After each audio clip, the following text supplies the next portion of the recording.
প্রায় ৫৭,০০০ কোটি টাকা খরচ করে আলো জ্বালাতে গিয়ে অন্ধকারে পড়েছে এক জনপদ। কক্সবাজারের মহেশখালীর মাতারবাড়ি তাপবিদ্যুৎ প্রকল্পটির কারণে বড় ক্ষতির মুখে পড়েছে কোহিলিয়া নদী। এই নদীটিকে ঘিরে জীবন জীবিকা যেমন হুমকির মুখে পড়েছে, তেমনি পরিবেশ প্রতিবেশও। মহেশখালী ঘুরে এসে আরো জানাচ্ছেন আমাদের কক্সবাজার প্রতিনিধি সুনীল বড়ুয়া। দিনভর জাল ফেলেও নিজেদের খাবারের জন্য মাছও পান না বাদশা মিয়া। গত ৪০ বছর ধরে যখন তার বয়স ১০, তখন থেকে এই নদীতে মাছ ধরছেন তিনি। এখন এই পেশা ছেড়ে দিনমজুরের কাজ করেন। আর বাপ দাদা ১৪ উঠে আর দাদা হচ্ছে লইয়ের আর কপিলা নদীর মাছ জাল বইতাম, বরশি বাঁধতাম, কেঁরা ছাই বইতাম। কক্সবাজারের মহেশখালীর এই কোহিলিয়া নদী ঘিরে ২০০০-এরও বেশি জেলের জীবন চলত। এখন তাদের নদীতে খুঁজে পাওয়া যায় না। আগে মাছ পাতাম আমরা ২০-৪০ কেজি মতন, এখন মাছ পাই ১ কেজি ১.৫ কেজি মতন।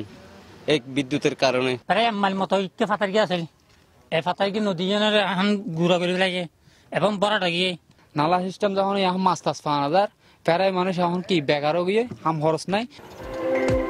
মাতারবাড়ির এই তাপবিদ্যুৎ কেন্দ্রে মালামাল ও পণ্য পরিবহন করতে কোহিলিয়া নদীর ৭.৫ কিলোমিটার অংশ ভরাট করা হয়েছে। ফলে নদী হারিয়েছে নাব্যতা, বন্ধ হবার উপক্রম নৌ চলাচল। এই কোহিলিয়া দিয়ে ৭,০০০-৮,০০০ ওজনের বোটে চলাচল করত।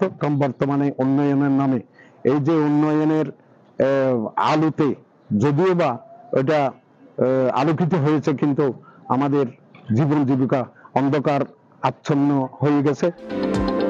প্রকল্পটিতে অত্যধিক ব্যয় কিংবা পরিবেশ প্রতিবেশের ক্ষতি কোনো কিছুই আমলে নেওয়া হয়নি, দাবি এই পরিবেশ কর্মীর। জেলেদের স্বার্থে, স্থানীয় জনগণের স্বার্থে আমাদের কোহিলিয়া নদীকে অবশ্যই বাঁচাতে হবে। এদিকে দখল এবং দূষণমুক্ত করে সেদিকে উদ্ধার করে সেখানে এর মাধ্যমে ড্রেজিংয়ের মাধ্যমে সেই নদীর নাব্যতা ফিরিয়ে আনতে হবে।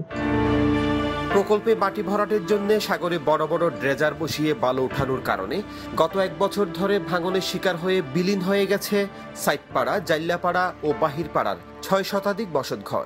বানতে আর হাড়ির বাদ দিয়ে আর অনেক অর্থ নাই, জায়গা সম্পত্তি নাই, সব বড় নাই। আনার করো বাদ দিয়েছিল বালু খানি আনার করো বাঁয়ে ফেলাই বাড়ি। তবে কোহিলিয়া নদী খনন এবং সাগরের ভাঙন ঠেকাতে ৩,৮১৮ কোটি টাকার প্রকল্পের প্রস্তাবনা পাঠানো হয়েছে বলে জানান পানি উন্নয়ন বোর্ডের এই কর্মকর্তা। আমরা প্রকল্পটা এখন সংশোধন করছি। এটা যদি অনুমোদন হয় তাহলে কোহিলিয়া নদী পুনঃখনন সহ প্রায় ৩৩ কিলোমিটার বেড়িবাঁধ পুনর্বাসন করা সম্ভব হবে। বর্তমান পরিবেশ উপদেষ্টার সংগঠন নদী দখল করে সড়ক নির্মাণের অভিযোগ এনে ২০২১ সালে উচ্চ আদালতে মামলা করেছিল। পরিবেশ বিধ্বংসী এবং ব্যয়বহুল এ ধরনের প্রকল্প থেকে সরে এসে বায়ু ও সৌর বিদ্যুতের মতো বিকল্প জ্বালানির উৎসকে কাজে লাগিয়ে দেশের বিদ্যুৎ চাহিদা পূরণের গুরুত্ব দিচ্ছেন বিশেষজ্ঞরা। সুনীল বড়ুয়া, মাছরাঙা সংবাদ, কক্সবাজার।